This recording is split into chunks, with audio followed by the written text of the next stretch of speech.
누가복음이 구원에 대한 내용이라면 사도행전은 그 구원의 복음이 어떻게 전파되었는지에 대한 역사적인 기록입니다. 예수께서 어떻게 구원을 이루신 것입니까? 세상죄를 지시고 십자가에 못 박혀 죽으심으로 대속의 제물이 되셨습니다. 그 대속의 주님을 믿음으로 하여 구원을 얻게 하신 것입니다. 그러면 그 복음이 어떻게 전파된 것입니까? 그것은 설교와 그것에 대한 반응으로 전파된 것입니다. 오늘 본문에 보면 말씀과 마음과 찔림으로 전파된 것이라고 말씀하고 있습니다. 즉 찔림에 대한 반응으로 구원이 결정되고 복음 전파가 결정이 되었다라는 것입니다. 그래서 본문 37절에 보면 그들이 이 말을 듣고 마음에 찔려 우리가 어찌할꼬 하였다 그랬습니다.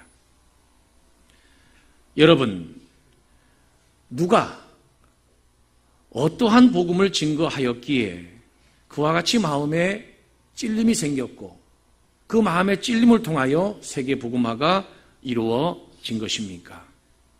누구에게 무슨 말을 들었기에 그와 같은 찔림을 통해서 그들이 세례를 받고 구원을 받고 사도들의 가르침을 받고 믿음의 공동체가 되어 교인이 된 것인가 라는 것입니다.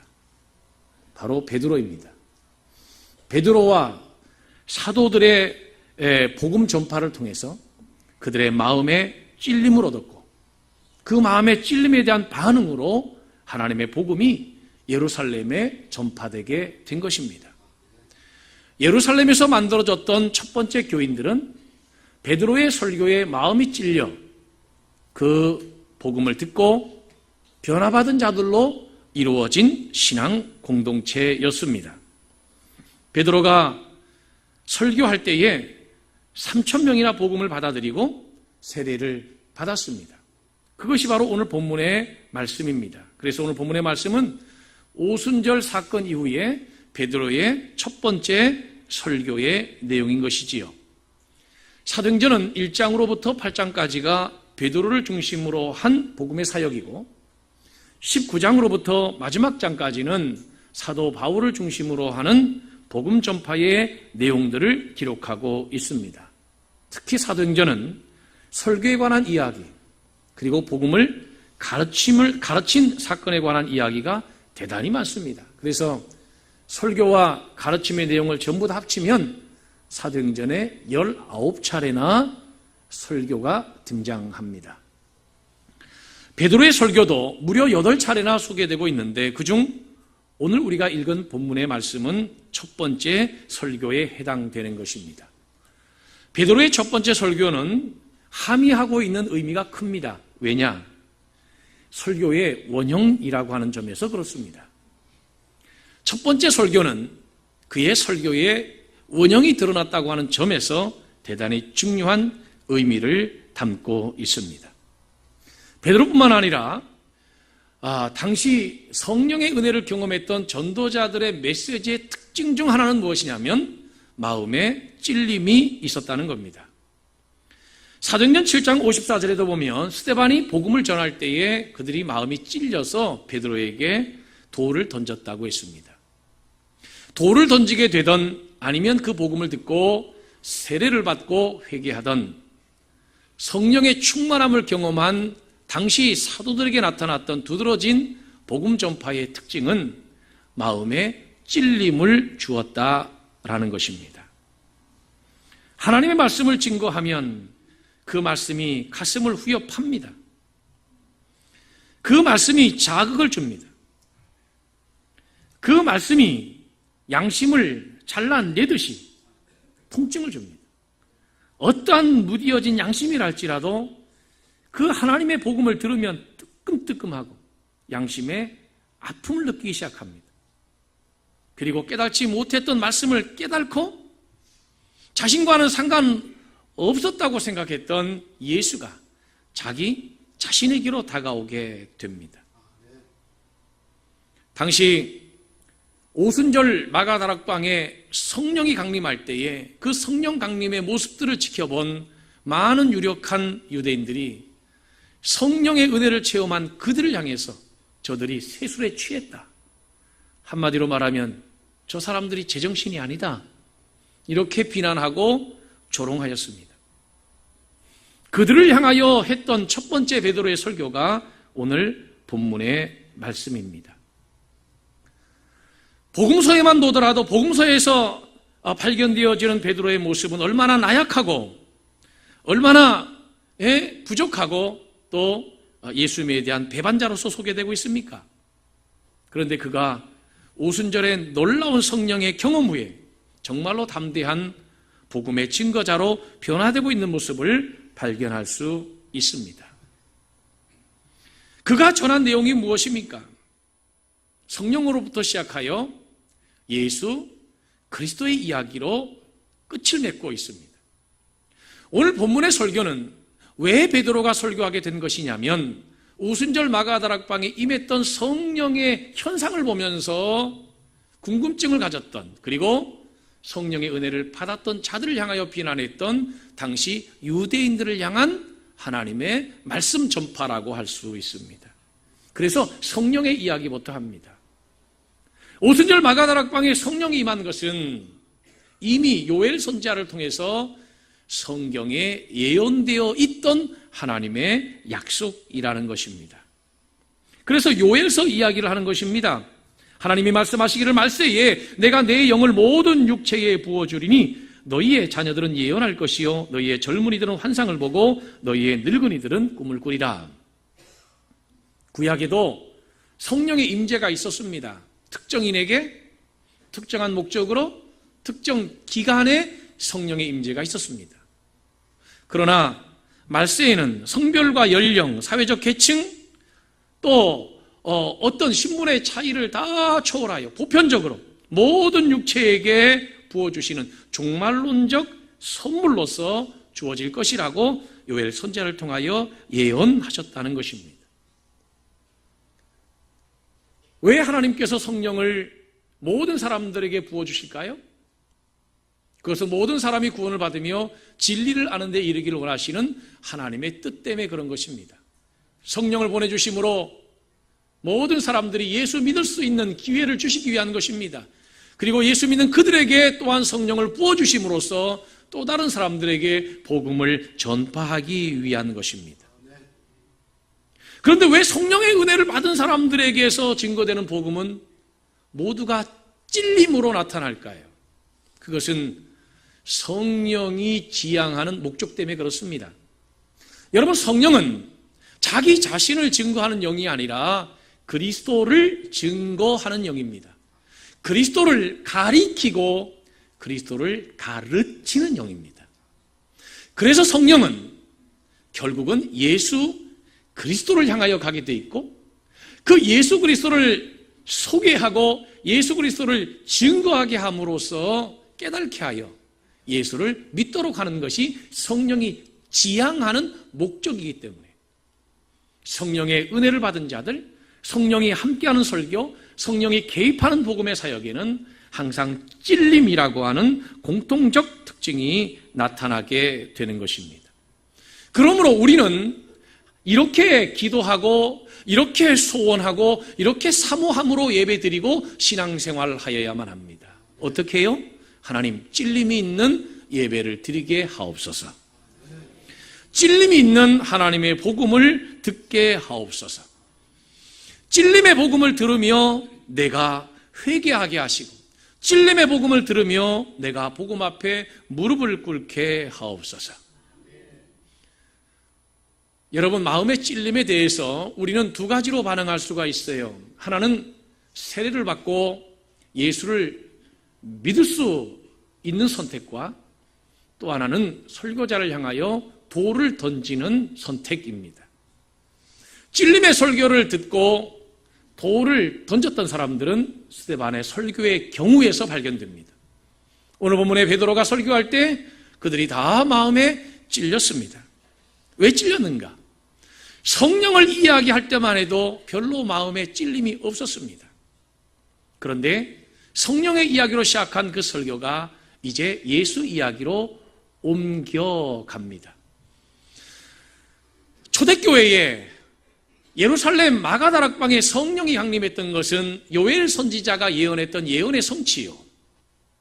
그 예언의 성취를 통해 볼 때에 그 성령은 예수가 하나님께 받아 우리에게 나눠주신 예수님의 사역이라고 하는 이야기를 베드로를 통하여 지금 설교하고 있는 것입니다. 예수님이 십자가에 못 박혀 죽으셨고 그 예수가 부활하셨고 승천하셔서 하나님께로부터 성령을 받아 우리에게 보내주신 것인데 이것이 종말에 우리에게 주시는 하나님의 놀라운 선물이라고 하는 것을 설교하게 된 것입니다. 그런데 그게 왜 찔렸냐고요? 그 십자가에 못 박은 자들이 누구라는 겁니까? 바로 너희들이라는 겁니다. 유대인 너희들이 예수를 십자가에 못 박았다는 겁니다. 그러면 하나님의 아들이신 예수가 왜 십자가에 못 박혀야 하는가? 그것은 하나님께서 미리 정하신 것이라고 설교하고 있는 것입니다. 예수는 하나님이 정하신 대로 십자가에 못 박히셨고 하나님이 정하신 대로 부활하셔서 승천하셨지만 그 예수를 십자가에 못 박을 때 너희들 손으로 십자가에 못 박았지 않느냐는 겁니다. 그럴 때 그들의 마음에 찔림이 있었습니다. 자, 그 찔림에 대해서 그들이 어떻게 반응했습니까? 여러분, 하나님의 복음은 어떻게 세계에 전파되게 되냐면 설교와 그것에 대한 반응으로 세계에 전파되게 되는데 살아있는 설교는 찔림이 있는 설교예요. 그러므로 결과적으로 볼 때는 결국 복음이라고 하는 것은 그 찔림에 대한 반응으로 나타나는 결과인 것뿐입니다. 사랑하는 성도 여러분, 오늘 저와 여러분들이 찔림의 말씀에 은혜가 충만하게 임하는 능력의 시간이 되기를 주님의 이름으로 축복하고 축원합니다. 그래서 보면 36절에 보면 그런즉 이스라엘 온 집은 확실히 알지니 너희가 십자가에 못 박은 이 예수를 하나님이 주와 그리스도가 되게 하셨느니라 그랬습니다. 너희가 십자가에 못 박은 이 예수, 너희가 십자가에 못 박았다는 겁니다. 여러분, 베드로의 설교는 어떤 설교였냐면 성령으로 시작하여 그리스도로 끝나는 설교입니다. 그리고 그 끝은 그리스도를 믿게 되었다라고 하는 결과로 늘 끝나게 됩니다. 성령론으로 시작한 설교가 결국 기독론으로 매듭을 짓고 마무리하고 있는 모습을 볼 수가 있습니다. 하나님께서 당시 초대교회 성도들에게 성령의 충만함을 주신 이유가 무엇입니까? 그것은 하나님의 복음의 사역 때문에 그런 것입니다. 그러므로 여러분 신앙생활을 하면서요, 은혜 받고 성령 받아 병 고치자, 은혜 받고 성령 받아 부자 되자, 은혜 받고 성령 받아 승진하자, 은혜 받고 성령 받아 대박 터지자, 은혜 받고 성령 받아 장사 잘 되자, 다 좋은 것입니다만은 그런데 거기 뭐가 빠졌어요? 예수 빠졌잖아요. 다시 말씀드립니다. 성령이 자신을 증거하는 영이 아니라니까요. 성령은 그리스도를 증거하는 영이에요. 목사가 그리스도를 증거하지 않고 자기 얘기만 계속 설교 시간에 한다라고 생각해 보세요. 그게 맞겠습니까? 성령은 자신이 자신의 영을 증거하는 영이 아니라 그리스도를 증거하는 영이에요. 그래서 성령의 충만함을 받은 사람들은 항상 예수를 향하게 되어 있는 것입니다. 예수 믿고 성령 받아서 하나님의 복음의 참여자들이 되기를 주의 이름으로 축원합니다. 그리고 그 복음에 참여하는 사명을 통하여 하나님의 축복과 은혜와 능력과 병고침의 놀라운 축복도 함께 받는 저와 여러분들 다 되기를 주의 이름으로 축원합니다. 찔림에 대해서 어떻게 반응하느냐에 따라서 우리의 영혼이 사느냐 죽느냐가 결정되고 우리 속에 복음이 열매가 되느냐 되지 않느냐가 결정이 될 뿐만 아니라 우리를 통하여 이웃의 영혼을 구원하느냐 하지 못하느냐가 결정된다는 것입니다. 그러므로 여러분, 찔림 자체는 놀라운 하나님의 은혜입니다. 왜요? 찔림은 회개의 기회가 되고 찔림은 믿음의 기회가 될 뿐만 아니라 우리가 구원받을 수 있는 기회가 되기 때문입니다. 여러분, 세상 사람들이 왜 불행한 줄 아세요? 세상 사람들이 불행한 가장 큰 이유는 제 생각에는 하나님께 대하여 찔림이 없기 때문에 불행하다는 겁니다. 다른 데 대해서는 참 예민하고 민감합니다. 감정에 대해서도 얼마나 사람들이 민감합니까? 기분 좋은 거, 나쁜 거, 화나는 거, 남들이 나를 싫어하는 거, 좋아하는 거, 얼마나 민감해요. 굉장히 민감합니다. 그런데 하나님에 대하여서는 무디입니다. 하나님에 대한 양심은 굳어져 있습니다. 이것이 바로 불행인 것입니다. 여러분, 죄를 질 때마다 마음이 막 불편하십니까? 그것이야말로 회개할 수 있는 가장 큰 기회가 되는 줄로 믿으시기 바랍니다. 죄 지면 마음이 불편해야 돼요. 그게 은혜고 축복이에요. 할렐루야. 할렐루야. 하나님께 열심히 살지 못하고 하나님께 헌신적으로 충성하며 살지 못할 때 마음이 불편해야 돼요.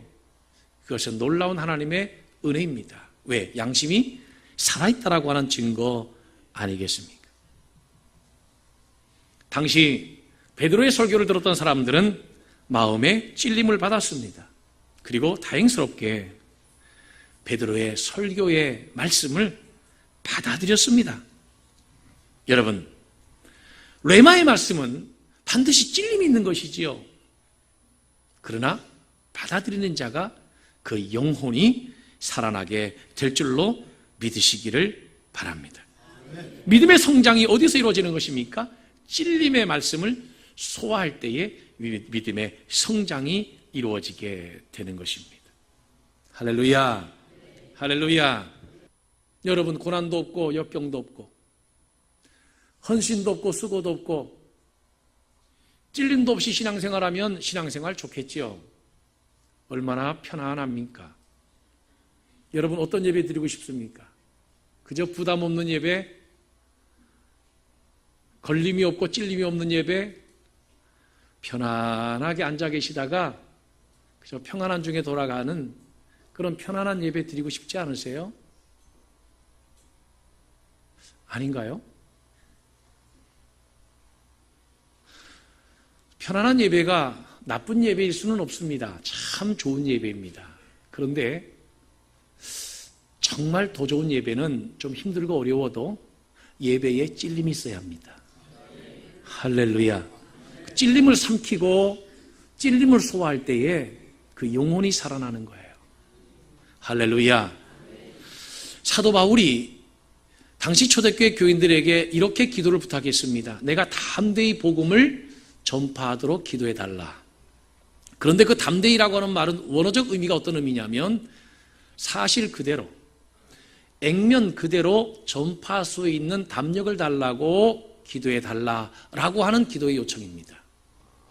여러분, 정말 좋은 하나님의 말씀 사역은 뭐냐면 사실 그대로 증거되는 말씀이에요. 하나님의 복음을 감추지 않고 그대로 공개하는 하나님 말씀이에요. 여러분, 저나 여러분이나 예배당 와서 예배 드리는 이유가 무엇입니까? 좋은 소리 들으려고? 덕담과 위로와 막 희망이 넘치는 복받치는 감격이 있는 그런 메시지를 들으려고 왔습니까? 아니요, 그거보다 더 중요한 것은 우리에게 필요한 것은 하나님의 말씀입니다. 도대체 누가 어떤 말을 했기에 그들의 마음속에 찔림이 있었는가? 성령의 은혜를 충만히 받은 베드로가 성령으로 시작하여 예수 설교할 때에 예수의 복음을 증거할 때에 그들 속에 찔림이 있었고 그 찔림을 그들이 받아들이고 삼킬 때에 세례받는 기적과 역사가 나타났습니다. 그래서 사도행전에 보면 이 세례라고 하는 말이 상당히 많이 나와요. 무려 사도행전에만 제가 어제 찾아보니까 세례라고 하는 단어만 23번 이상 나옵니다. 23번 정도가 나와요. 제가 찾은 게 맞다면 23번일 겁니다. 주님께서 명령하셨지요. 너희는 가서 모든 민족으로 제자를 삼아 아버지와 아들과 성령의 이름으로 세례를 베풀고 내가 너에게 분부한 모든 것들을 가르쳐 지키게 하라. 볼지어다 세상 끝날까지 내가 너희와 항상 함께 있으리라 하시니라. 사도행전은 세례를 베푸는 행위를 통해서 하나님의 복음이 전파되고 있는 모습을 볼 수가 있는 것입니다. 그러므로 여러분, 신앙이라고 하는 정석이 어떻게 이루어지는 것이냐면,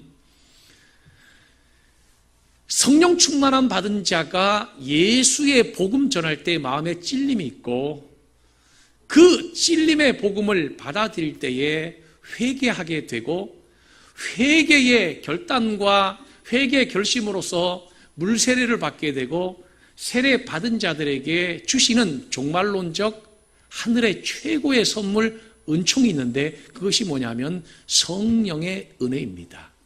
할렐루야.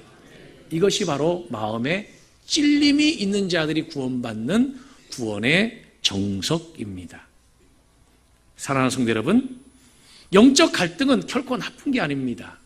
그리스도 안에서 우리가 갈등하는 것들은요, 걱정하는 것들은 다 구원을 이루는 것들입니다.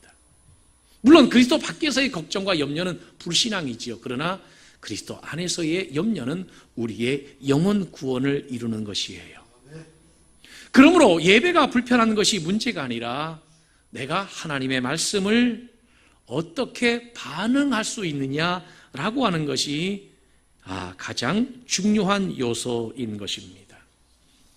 성령이 충만하다고 하는 것은 무엇이냐면 성령으로 가득 채워져서 마음이 완전히 성령에 사로잡히는 상태를 말하는 것입니다. 여러분, 성령 충만하셔야만 합니다.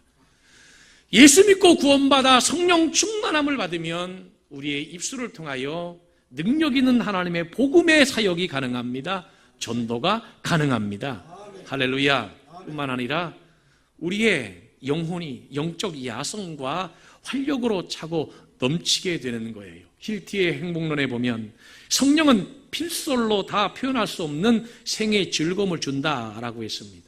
성령은 우리들이 세상 어디에서도 구할 수 없는 일종의 열정과 생기를 준다고 했습니다. 성령은 사람들에게 특별한 권위를 준다고 했습니다. 성령을 충만히 받으면 신앙생활이 이와 같이 능동적이고 역동적이고 힘있는 신앙생활이 되는 것입니다. 엑스트라 파워가 있어서 특별한 하나님의 능력으로 승리하며 신앙생활을 할 수 있게 되는 것입니다. 운명에 자기의 인생을 맡기며 체념하는 삶이 아니라 삶을 개척하고 이겨나가는 아주 능동적인 삶으로 바뀌게 되는 것입니다. 전쟁할 수 있는 믿음의 군사가 되는 것입니다. 여러분, 민수기 32장에 보면 너희가 만일 싸우지 아니하면 여호와께 범죄함이니라고 하는 말씀이 나옵니다. 전쟁터에서 싸우기를 거부하는 사람은 범죄함이지요. 우리 그리스도인들은 그리스도의 용사로서 부름받은 자들입니다. 그저 예수 믿고 예배 생활하고 평안하게 신앙생활하는 것도 나쁜 것은 아니지만, 그러나 그것만으로는 주님의 기대에 못 미치는 신앙이 된다라는 것입니다. 성령을 받아서 가정을 변화시키고 성령의 은혜로 충만케 되어서 이웃을 변화시키고 성령으로 새로워져서 세상을 변화시키는 능력 있는 성도가 되어야 할 줄로 믿으시기를 바랍니다. 기독교의 능력이 뭡니까? 기독교인의 능력이 무엇입니까? 성령의 권능입니다. 기독교인들에게는 성령의 권능이 있어야만 합니다. 여러분, 초대교회를 한마디로 정리해 보세요. 그것은 능력 공동체입니다. 권능 공동체입니다. 권세 공동체입니다. 성령으로 충만해서 영적인 능력을 가진 공동체입니다. 저와 여러분들에게는 얼마나 성령의 충만함과 은혜가 있습니까? 우리의 신앙이 성령 충만함과 은혜 충만함이 없다면 우리는 세상을 적어도 빛으로 살아가기는 어렵습니다. 소금으로 살아가는 것도 쉽지 않습니다. 그리스도의 향기로 살아가는 것도 어렵습니다. 예수 그리스도의 군사로 살아가기는 더더군다나 어려운 것입니다. 성령의 충만함을 받아야만 합니다. 이 성령의 충만함이 어디에서부터 출발할까요? 찔림에 대한 반응으로부터 출발하는 것입니다. 찔림에 대한 반응 말입니다. 믿음이라고 하는 것은 찔림에 대한 반응으로 판가름 나는 것입니다. 오늘 하나님의 말씀이 저와 여러분들을 변화시켜 놀라운 믿음의 사람으로 성장시키는 축복이 저와 여러분들 가운데 충만 임하기를 주님의 이름으로 축원합니다. 기도하겠습니다.